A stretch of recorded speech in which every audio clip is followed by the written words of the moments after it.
আসসালামু আলাইকুম সম্মানিত ভিউয়ার্স, আশা করি সকলে ভালো আছেন এবং সুস্থ আছেন। বরাবরের মতো আপনাদের সামনে আরো একটি নতুন এনজিও চাকরি নিয়োগ বিজ্ঞপ্তি নিয়ে আপনাদের সামনে উপস্থিত হয়েছি। তো ভিউয়ার্স, সেটি হচ্ছে সেতু এনজিও সম্প্রতি নতুন করে একটি সার্কুলার প্রকাশিত হয়েছে। তো এই সার্কুলারটি মূলত 29শে মে 2025 খ্রিস্টাব্দ দ্বারা প্রকাশিত হয়েছে, যেখানে মোট 8টি ক্যাটাগরিতে 177 জন লোক নিয়োগ নেবে। তো ভিউয়ার্স, এই সার্কুলারতে আপনারা ন্যূনতম শিক্ষাগত যোগ্যতা স্নাতক পাশ করলে আপনারা আবেদন করতে পারবেন। তো এবং বিনা অভিজ্ঞতা আবেদন করতে পারবেন। তো এই সার্কুলারটিতে কি কি সুযোগ সুবিধা থাকছে এবং কত তারিখে আবেদন শুরু হবে, কত তারিখে আবেদন শেষ হবে, কিসের মাধ্যমে আবেদন করবেন, তো সম্পূর্ণ বিস্তারিত A to Z এই ভিডিওর মাধ্যমে আলোচনা করা হবে। তো ততক্ষণে যারা আমাদের এই চ্যানেলের সাথে যুক্ত হননি এখন পর্যন্ত, অবশ্যই আমাদের চ্যানেলটি সাবস্ক্রাইব করে পাশে থাকা নোটিফিকেশন বেল আইকনটি অল প্রেস করে রাখবেন। আমরা নিত্য নতুন চাকরি নিয়োগ বিজ্ঞপ্তিগুলো ভিডিও আকারে আমাদের ইউটিউব চ্যানেলে আপলোড করে থাকি। তো ভিউয়ার্স, আমরা আর বেশি কথা না বাড়িয়ে চলে যাই মূল ভিডিওতে। 1 নম্বর পদের কথা বলা হয়েছে আঞ্চলিক ব্যবস্থাপক। তো পদের সংখ্যা রয়েছে 6 জন, শিক্ষাগত যোগ্যতা স্নাতকোত্তর। তো বয়স অনূর্ধ্ব 45 বছর। তো এই পদে আবেদন করতে গেলে অবশ্যই আপনাকে 5 থেকে 7টি শাখা পরিচালনা কমপক্ষে 3 বছরের অভিজ্ঞতা থাকতে হবে, তাহলে আপনারা এই পদে আবেদন করতে পারবেন।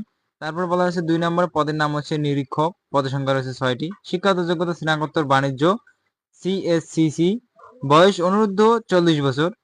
তো ক্ষুদ্র কার্যক্রমে সংশ্লিষ্ট পদে 3 বছরের বাস্তব অভিজ্ঞতা থাকতে হবে, তাহলে আপনারা এই পদে আবেদন করতে পারবেন। তারপরে বলা হয়েছে পদের নাম হচ্ছে শাখা ব্যবস্থাপক। তো পদের সংখ্যা এখানে রয়েছে 10টি, শিক্ষাগত যোগ্যতা স্নাতকোত্তর, বয়স অনূর্ধ্ব 40 বছর, ক্ষুদ্র ঋণ কার্যক্রমে 3 বছরের অভিজ্ঞতা থাকলে আপনারা এই পদে আবেদন করতে পারবেন। তো 4 নম্বর বলা হয়েছে পদের নাম হচ্ছে IT অফিসার। পদের সংখ্যা রয়েছে 2 জন। তো শিক্ষাগত যোগ্যতা computer science and engineering, information and communication টেকনোলজিতে স্নাতক বা সমান ডিগ্রি বয়স। তো স্নাতক থাকলে হবে, ডিগ্রি থাকলেও আপনারা এই পদে আবেদন করতে পারবেন। তো বয়স অনুরোধ হচ্ছে 35 বছর। তো সংশ্লিষ্ট পদে 3 বছরের বাস্তব অভিজ্ঞতা থাকতে হবে, তাহলে আপনারা আবেদন করতে পারবেন। তো 5 নম্বরে বলা হয়েছে পদের নাম হচ্ছে অফিসার মানব সম্পদ। এখানে পদের সংখ্যা রয়েছে 2টি, শিক্ষাগত যোগ্যতা স্নাতকোত্তর, বয়স অনুরোধ 35 বছর। তো এই বিষয়ে অফিসার মানব সম্পদ অফিসার পদে আপনাকে 3 বছরের বাস্তব অভিজ্ঞতা থাকতে হবে, তাহলে আপনারা এই পদে আবেদন করতে পারবেন। তো তারপরে বলা হয়েছে 6 নম্বর বলা হয়েছে পদের নাম হচ্ছে লিগ্যাল অফিসার। এখানে পদের সংখ্যা রয়েছে 1টি, শিক্ষাগত যোগ্যতা স্নাতকোত্তর, বয়স হচ্ছে অনূর্ধ্ব 35 বছর। তো এই বিষয়ে আপনাকে 3 বছরের বাস্তব অভিজ্ঞতা থাকতে হবে, তাহলে আপনারা এই পদে আবেদন করতে পারবেন। তারপরে বলা হয়েছে 7 নম্বর বলা হয়েছে সহকারী হিসাবরক্ষক কর্মকর্তা। পদের সংখ্যা রয়েছে 50 জন। তো শিক্ষাগত যোগ্যতা হয়েছে স্নাতক বাণিজ্য। তো বয়স হচ্ছে সর্বোচ্চ 28 থেকে 35 বছরের মধ্যে হতে হবে। তো ক্ষুদ্র কার্যক্রমে সংশ্লিষ্ট এই বিষয়ে আপনাকে 3 বছরের বাস্তব অভিজ্ঞতা থাকতে হবে, তাহলে আপনারা আবেদন করতে পারবেন। তো সর্বশেষ 8 নম্বরে বলা হয়েছে পদের নাম হচ্ছে ফিল্ড অফিসার। এখানে পদের সংখ্যা রয়েছে 100 জন। তো শিক্ষাগত যোগ্যতা স্নাতক, বয়স হচ্ছে 25 থেকে 35 বছর, অভিজ্ঞতা প্রযোজ্য নয়। তো আপনারা এই পদে বিনা অভিজ্ঞতা আবেদন করতে পারবেন।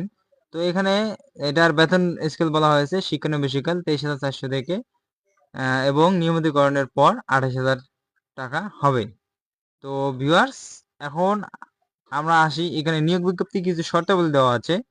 তো এখানে বলা হয়েছে শিক্ষানবিশিকাল 6 মাস, নিয়মিতকরণের পর সমস্ত চাকরি বিধি অনুযায়ী 10% CFA বীমা, আনুষ্ঠানিক অন্যান্য সুবিধাপ্রাপ্ত হবেন।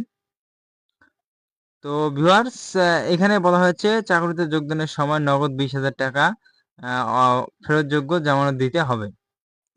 তো প্রার্থীকে মাঠ পর্যায়ে অবস্থান করতে হবে এবং মোটরসাইকেল চালাতে হবে।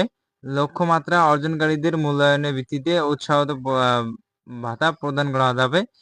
ধূমপায়ী ও মাদকাসক্তদের আবেদনের নিরুৎসাহিত করা হচ্ছে। তো ভিউয়ার্স, এখন আসি মূল কথা, আপনারা কিভাবে আবেদন করবেন এবং কিসের মাধ্যমে আবেদন করবেন। এখানে বলা হচ্ছে পূর্ণ জীবন বৃত্তান্ত এবং সদ্যতলা 3 কপি পাসপোর্ট সাইজের রঙিন ছবি, জাতীয় পরিচয়পত্র সহ সকল সনদপত্রের কপি, মোবাইল নাম্বার উল্লেখপূর্বক স্বহস্তে লিখিত। তো ভিউয়ার্স, আপনাকে আবেদন করতে গেলে অবশ্যই আপনাকে নিজে হাতে আবেদনটি লিখতে হবে। আবেদনপত্র আগামী জুন 19, তো জুন মাসের, যেহেতু আজকে হচ্ছে 2 তারিখ, জুন মাসের 19 তারিখ পর্যন্ত আবেদন চালু আছে। তো 2025 তারিখের মধ্যে অফিস চলাকালীন সময় নির্বাহী পরিচালক, সেতু বীর নিবাস, পূর্ব Mojompur, Jhenaidah road, post box 10, Kushtia 7000, এর ঠিকানায় সরাসরি কুরিয়ার ডাকযোগে পৌঁছাতে হবে। প্রার্থীকে খামের উপর নিজ জেলা ও পদের নাম উল্লেখ করতে হবে। তো ভিউয়ার্স, আপনাকে সহজে আবেদনটি লিখতে হবে এবং খামের উপর আপনাদের জেলা লিখবেন এবং কোন পদে আপনারা আবেদন করতে ইচ্ছুক তা এখানে লিখে দিবেন। দিয়ে আপনাকে ডাকযোগে কুরিয়ার সার্ভিসের মাধ্যমে আপনাকে আবেদনটি প্রেরণ করতে হবে। তো ভিউয়ার্স, এইরকম নতুন নতুন চাকরির নিয়োগ বিজ্ঞপ্তিগুলো পেতে অবশ্যই আমাদের চ্যানেলের সাথে থাকুন এবং পরবর্তী ভিডিওতে আপনাদের সঙ্গে সবার সাথে দেখা হবে। তো ভিউয়ার্স, ততক্ষণে সবাই ভালো থাকবেন, সুস্থ থাকবেন। দেখা হবে আগামী ভিডিওতে। ধন্যবাদ।